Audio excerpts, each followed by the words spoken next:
Hey there, Internet. Sorry, had to take a week off while I hunted down a new host for this show. Welcome to Underground Lucha Things, a Lucha Underground retrospective where I, someone who didn't watch the show when it aired for some reason, go on the journey discovering the show for the first time, along with somebody who watched the show at the time it aired, or a previous fan. And I found another one. I found another wonderful one coming in all the way from Hawaii. This is Angie FN, or Midcard Mana's loose cannon. Angie, how you doing today? I am good. I had mentioned to you before, I was stunned that you had never watched Lucha Underground before, because it's pretty much like right up your alley. Lucha, huge theatrical setting, lots of good storytelling. So I am happy to revisit Lucha Underground. It has been fun so far. Yeah, it's interesting, and like I've said before, not sponsored, but if you want to join along with us, Tubi.tv has the entire series of Lucha Underground available for streaming. It's a wonderful thing.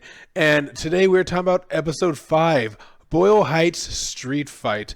And this aired originally on November 26, 2014. Again, something I've talked about is this show is 6 years ago, so I am amazed at how really forward-thinking the action is in here.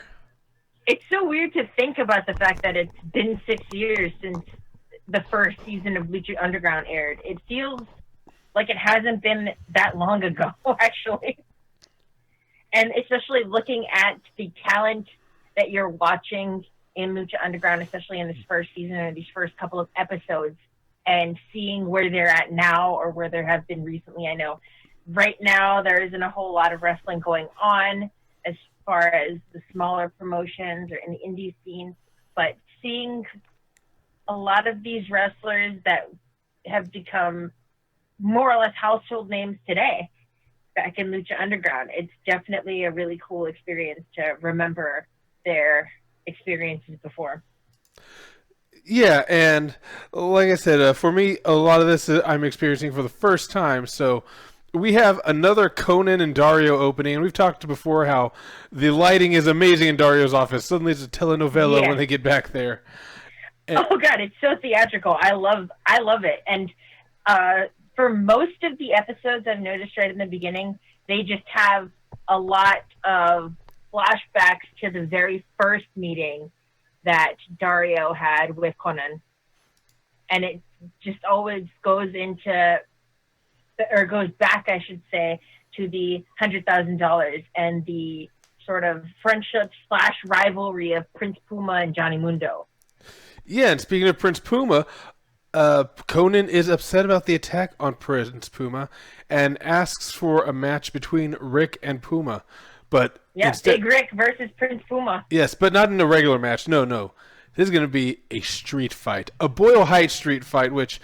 Pop quiz, Angie. Do you know what Boyle Heights is? No, I don't. Yeah, no, it's a little neighborhood right outside of East LA. Like, I'm like, East LA should be something you say, not Boyle Heights. That is a little too LA specific. I like that, though. I mean, I feel like, especially for the people who are there in the temple and watching, that's a nice little neat connection to make it seem like this is a really important place. This is why we're naming the street fight after it. I like little things like that. If they say a Honolulu street fight when we're over on Oahu, I love that. So I'm all for that kind of stuff. What would be in a Honolulu street fight? Rubber slippers, 100%. That people haven't... I'm trying to think of street fights I've seen on the mainland and things that I know would be in a street fight here. Rubber slippers, 100% would be here. I would assume a coconut. Pineapple, more. In our local promotion, not to get too far away from Lucha Underground, but in our local promotion, there is the Pineapple King Alexi, and his thing is pineapples. So in a lot of his no DQ sort of street fight style matches, the pineapple comes out. I've definitely got to see this. They're available on Fight, so I'll take a look at them. Unity, right? Unify. Unify, sorry. Unify Championship Entertainment. All right. Oos. Great name. But we do get our first match, which is Mil Muertes with Catrina versus Drago. And Mil begins the attack on Drago before the bell. Drago is incredibly fast. And as the battle goes to the outside, we see that King Cuerno is on a perch watching the match. Just lurking. My notes here actually say Mil Muertes and Catrina versus Drago. King Cuerno just chilling. He just said, to tie it to something that we've seen more recently, it was very sort of Dexter Loomis, and that it seems very like imposing, just watching, waiting for the right opportunity. I always feel like somebody's watching me. Exactly. No, that's definitely the feel that you get here. And to go back for, I think it was episode 4, was when King Cuerno had his debut match against Drago and lost. So definitely you see a lot more of the resentment that he has against Drago, trying to scope him out, see if there's a chance he can get retribution for that loss. For sure. And Mil has control most of the match. When Drago tries to come off the rope, Mil is able to deliver a spear and picks up Drago for a flatliner, really emphasizing it this time. And once again, Catrina with the licking. Yeah, oh man, this is, again, going back verbatim, I'm going to read my notes. The 2 notes I had for the end of this match was, does Mil Muertes remain undefeated all season long? I don't remember. So we'll see as the season continues to unfold if he does remain undefeated all of season 1. Like, I'm not sure. Anyway, and then, oh man, the lick. This is why I'm Catrina. Also because I think she's lying. But that I thought was a really nice touch. You're so used to the kiss of death, right? And especially because she's, beautiful and seductive. You think it's gonna be like the seductive kiss. Nah, it's a lick and it's weird, which I like. Thank you. Yeah, it's just weird. It's like, am I supposed to be intimidated or aroused? I do not know. And it's not even just like a lick on the cheek. Like you'll see in other episodes, it's like a lick to the chin. Sometimes it's on the side of the face. Like it's just kind of like wherever. So I like it. I think it works.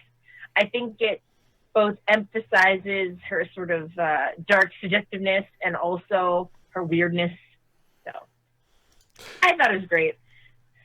Yeah, and after this match, Cuerno stalks down, comes up slowly to Drago, hits him with the blue thunder bomb, and is being less of a hunter here, and he's more of a scavenger. But I do love the slithering movements he makes in and out of the ring, just really stalking to it. It's definitely a very nice touch, and especially as we get to know more about King Cuerno and see his matches in the future and the kind of character he is, and then not to take it too far outside of Lucha Underground, but especially if you know who he is outside of Lucha Underground. I will spoil it right now. Because I just discovered that he is El Hijo del Fantasma, and I only noticed that because I saw the tattoo on the back, and I'm like, wait a minute, I know who that is. Right. That's the thing about Lucha Underground is so many of these people were not as popular as 6 years ago when they were performing on Lucha Underground. And as you look back at it, you're like, yeah, how did I miss that? Because those are obviously their tattoos. The shirt I'm wearing, Ricochet, his tattoos are very, very distinct. Not to spoil it for anyone, but this is Prince Puma. Yeah, Prince Puma. Yeah, we've mentioned it on the show. We okay, good. Yeah, we do get a Johnny Mundo promo, which comes off strangely heelish. What? I have the exact opposite on here. I was like, what a beautiful cinematic package for face Johnny Mundo, which I liked a lot. You look at the production style and quality of Lucha Underground and how so much of it is focused on character building and narrative. And I thought it was a really nice touch, actually, that he's still saying a lot of face-like things, even though the persona and visage that he puts out there is very heel, right? It's the beautiful women around him and being a big star in Hollywood and all that. And yet a lot of what he's saying, especially about being in Lucha Underground, is about dignity and honor and just respect. And I thought it was a very interesting way to make him this sort of big, I don't want to say flamboyant, because flamboyant's a lot more for some of the other people that we'll see later on, but a big face. Yeah, for sure. Like I said, it's very interesting, but for me, it came off really heelish because he does come off as kind of arrogant, maybe a little overconfident, and I find that to be very heelish. Like, it is hard to have a super confident baby face that's as beautiful as Johnny Mundo. Yeah, it's he's a sexy man. He's blessed and both cursed. Yeah, he's blessed and both cursed with his looks because he's good-looking man. A lot of wrestling fans, male, female, or other, choose to be a fan. Sometimes because of his talent, sometimes because of his beautiful face.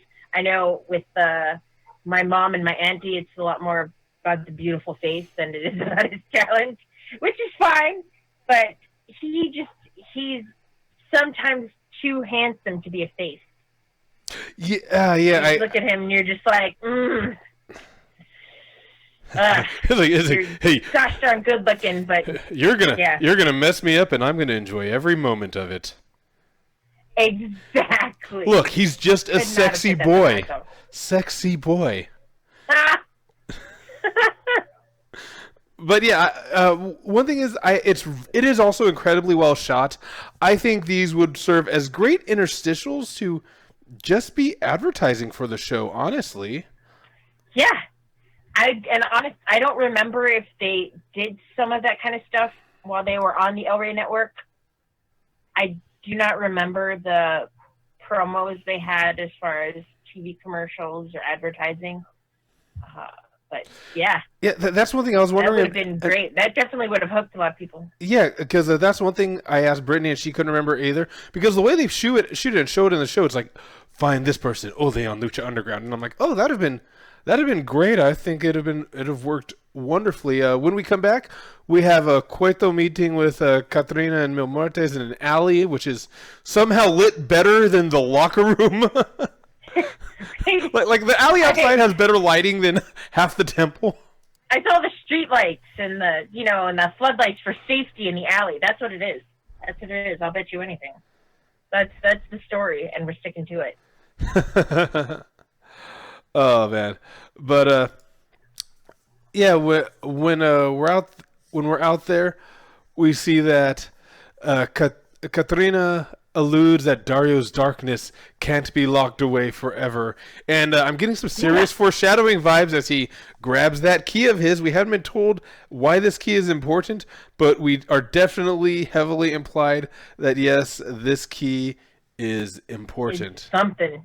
Yeah, it's very interesting to try and walk the line between when did I learn what fact within watching Lucha Underground, because I watched some of it a while ago, and I kind of refreshed myself with episodes 5 and 6 just now. And yeah, just trying to make sure I don't unintentionally dish out spoilers for you because you haven't seen stuff. So, fun challenge for me. But yeah, anyway, I think the next match was Son of Havoc versus Mascarita Sagrada. Yes, I believe. Yes, it was. It was with Ivelisse on the side of Son of Havoc. Totally forgot that M-Dog Matt Cross is Son of Havoc. Totally also forgot that Ivelisse was with him as well. until I rewatched this. And then I was like, that's right. I remember Ivelisse and some of her future tag team partners from Lucha Underground, but I totally forgot about Son of Havoc. I am sorry, M-Dog. It's nothing against you. I'm just old and forgetful. Yeah. But yeah, go ahead. Yeah, no, it's a pretty entertaining match. It's a return of the Mini, and Son of Havoc puts up more of a fight than Mariachi Loco did for sure. And Ivelisse even gets very active with her interference. But that mystery woman in a black cat suit comes to the step in the middle of the match, and they are still not giving us any explanation as to who she is as she leaves. Mascaritas Sagrada dives onto Ivelisse on the outside, and it is a bit scary because I thought he was going to dive headfirst onto the concrete, and Sagrada is actually able to get the win on Son of Havoc with a roll-up, and again, this was a really fast-paced match, and it has some character carrots dangling in front of the jackasses that are us watching this show. Yeah. And to go back a little bit, that one commentary note that I totally lost it at is when Mascaritas Sagrada is outside of the ring chasing Ivelisse, and I believe it was Matt Striker just yelling out, "Oh, this is what I watch on the internet," and I lost it. Matt Striker is oddly horny in this show. Speaking of... I love it. I love everything about it. Speaking of, do you know what Matt Striker is doing now? Do you know what he's up to? I don't remember. I read something about him ago, but... He is about to be in a Fox reality show. This show is called Labor of Love, and it's a new reality show. That's right. That's 15 men vying for the chance to date a mother-to-be and become the father of her future children. I totally forgot about that. I do remember that now, because I remember it blew up on the Twitterverse, and I laughed so hard. I was like, hey, good for you. Good for you, Matt Striker. I hope you get a good payday for this show or maybe find love. Either way. Both, hopefully. Because I like Matt Striker. And rewatching Lucha Underground has reminded me of why I like Matt Striker so much. Just this weird, low-key horny about a lot of stuff. Matt Striker. Just really, I related to it a lot. Yeah, no, and next up, we do get Sexy Star versus Chavo. And Sexy Star and Chavo, we've seen almost every episode now. Yeah. But it is some very interesting kind of fetish commentary. And Chavo is definitely a heel now, very deliberately attacking Sexy Star. Yes. And I think prior to this is when he went and attacked Blue Demon, put him in the hospital, and then when Sexy Star came out, hit her with the chair. So that's where a lot of the bad blood is coming from right now, and you see really the first big intergender feud on Lucha Underground and possibly on, I think, television, especially in recent times. I mean, Sexy Star, and this rewatch has made me miss Sexy Star. I know her career in pro wrestling did not pan out the way she wanted it to, but I definitely, after watching this, I'm like, oh man, remember Sexy Star? I remember. You remember? I remember. Right. Chavo, I'm sorry, looking like such a old school dork with the huge shirt. I love it. I think it works, especially when you contrast the sort of style and aesthetic of Sexy Star with it. I think it definitely is a very big flag of this is the bad guy, this is the good guy. Which especially if you're trying to introduce this as sort of a theatrical wrestling show, that kind of imagery is going to help people that maybe don't understand some of the wrestling stuff behind it. You're going to at least be able to connect the dots with this is the bad guy, this is the good guy, just by looking at them. Yeah, and Sexy Star, though, she's the one that gets a little more aggressive, trying to grab the chair, and she even takes the ref to Dick Kick City, causing a DQ. Yeah. And Pentagon comes. That was my note. That DQ though. I totally forgot about that, but I loved it. Yeah, and Pentagon rushes in, takes the chair away from Sexy Star, but Phoenix comes out and Van Daminates PJ, while Chavo just gets out of Dodge. Again, another thing, especially knowing or watching wrestling in modern day versus back then, totally forgot that Phoenix and Penta were on opposite sides here. I think this was before it was widespread knowledge that they're brothers. I don't recall the show mentioning it this early, at least anyway. So definitely interesting to be like, oh, that's right. Remember when one was more of a face and the other was the heel? Instead of now you watch AEW on Wednesday and Phoenix just kicked Orange Cassidy's head off. Dude, oh man, that's gonna time lock this a little, but yes, there was Johnny Cage wins occurred on AEW, but we have to move. Sorry to time lock it, but that's but that's just it's a very jarring thing to go back and then come back forward to. Yeah, but our main event, we have Big Ryck versus Prince Puma. And they say no countouts, but has anybody counted anything during this entire show so far? Because I don't think I've seen the ref I don't think I've seen the ref start the count at all. And I don't recall it ever happening, but I watched the first season of Lucha Underground at the time it came out, so back in 2014. And I picked up some of the later seasons a little bit later on, but my first time rewatching it has been to record this with you. So it's definitely like jarring to be like, I totally forgot about that, and this, and that, and this. Yeah, I did notice though that I'm surprised. Prince Puma. This is a Boyle Heights street fight. It's a street fight. Prince Puma is not wearing the traditional street fight jeans. Doesn't he know? Yeah. How else are we supposed to know it's a street fight if he isn't wearing the denim? The street fight jeans. You know, he's descended from Aztec gods. You know, this is his tribe he represents with his ring gear. Maybe he doesn't own anything else. Also, it's also something to think about, because I don't remember seeing him in anything else besides his ring gear throughout the entirety of Lucha Underground thus far. Yeah, but I mean, granted, I don't check him out like other people might, but I mean, yeah. Yeah, but we have Big Ryck immediately on the attack with pretty much zero finesse.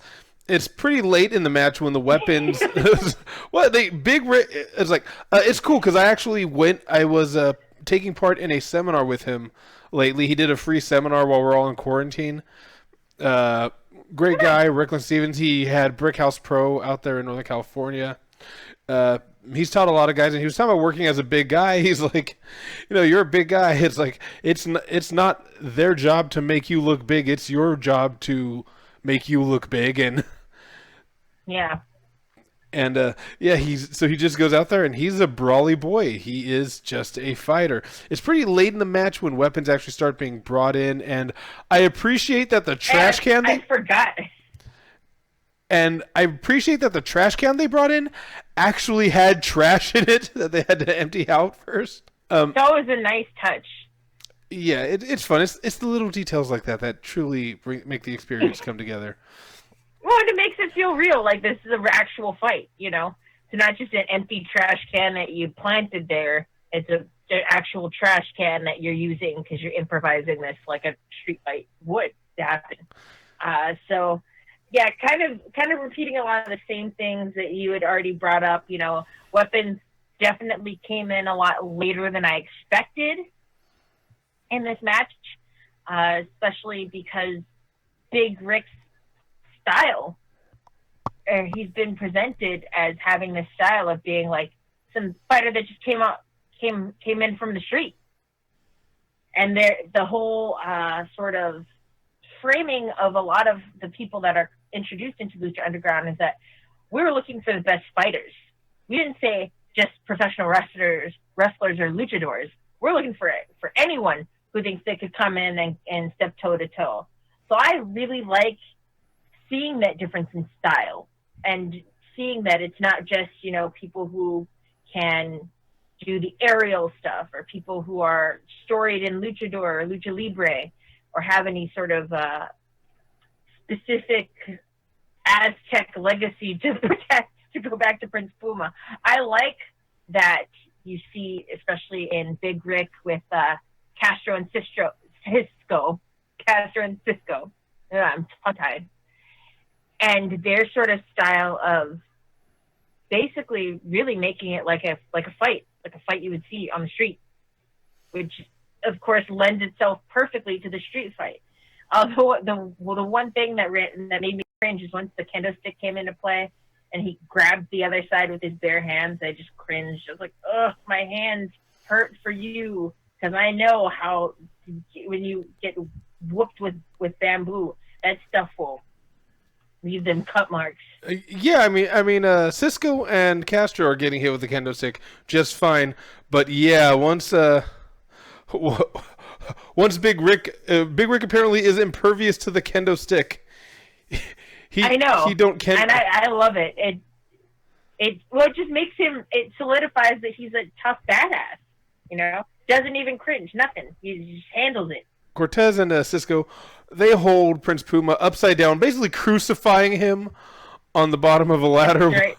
While Big Ryck gets ready to go to bat with the stick, but suddenly Johnny Mundo comes in and saves. He comes in for the save with the power of parkour, with maybe one of the most impressive ring entrances ever. I mean, them hops.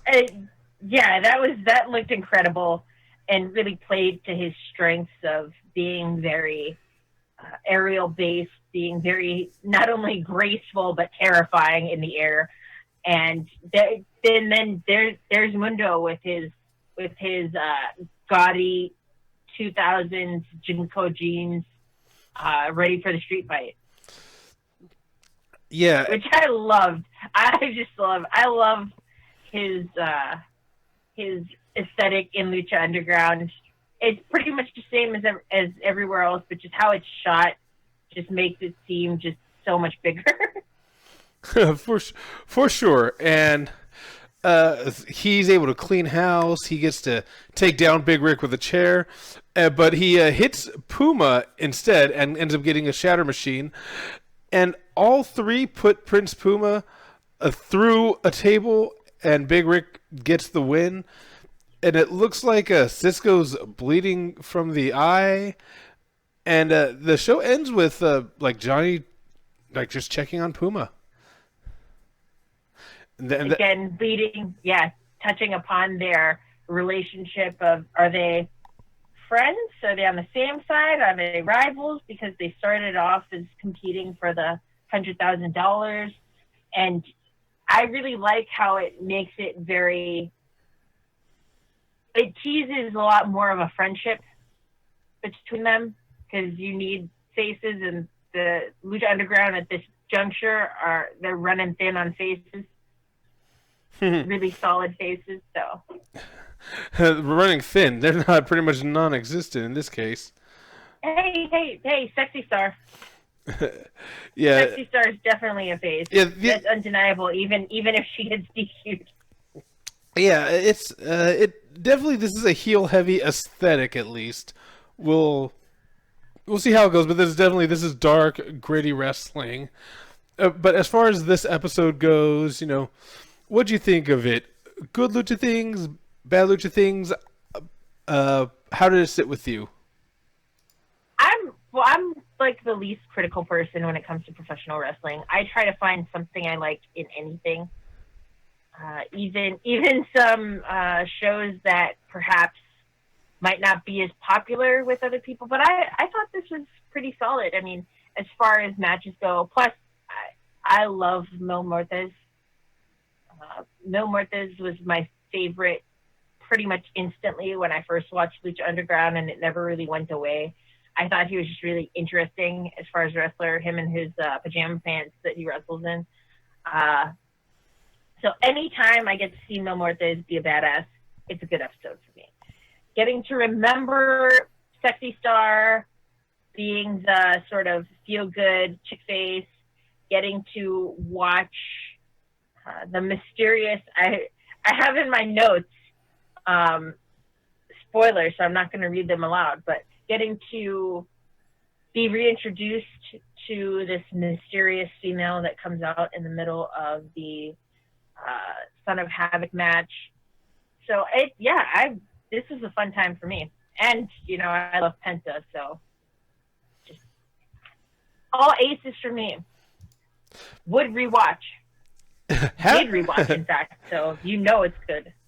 Yeah, and for me, I thought that the way they did the street fight was very good. It's interesting because despite there being 4 matches on this show, it almost didn't feel like it. I do love what they're doing with Drago and Cuerno. I like that they're throwing in little story beats. My one complaint so far is that we aren't really growing the cast. There's teases that there are cast growings coming, but there's still currently not really there's a fully established main roster. There isn't really a mid-card to be seen. But overall, really enjoyed this episode. I've been really enjoying Lucha Underground overall. The presentation is different. It's something exciting, fresh, new, and I'm here for it, and I look forward to watching more of it with you. So, thank you for joining me, Angie. Let everybody know where they can find you. So if you look up Mid-Card Mana on YouTube, that's us. That's me and my partner, Sam Taylor, the Wrestling Connoisseur. It's been a while since we've recorded with relative frequency, but hopefully with this Zoom thing going on, we're going to figure it out and get more stuff up for you. But this is focusing on the opinions of 2 wrestling marks from Hawaii. And you can find me everywhere you want as Frisco Flame. You're on my YouTube channel if you're watching this video. And if you're listening to this on your favorite podcasting app, thank you. Go subscribe to youtube.com/Frisco Flame where you can watch the videos, see our pretty faces, from see our brownness, our color, our photo negative of the rest of the wrestling community. And you know what? I thank you guys very much. Check out my shirts at FriscoFlame.com. I should be getting pins soon for Underground Lucha things. I'll send you a picture of the pins because I actually have ordered them already. So that'll be exciting. I'll let everybody know when those are. And coming up this Friday is the episode for episode 6, The Key. So peace out, party peoples. We will see you next time.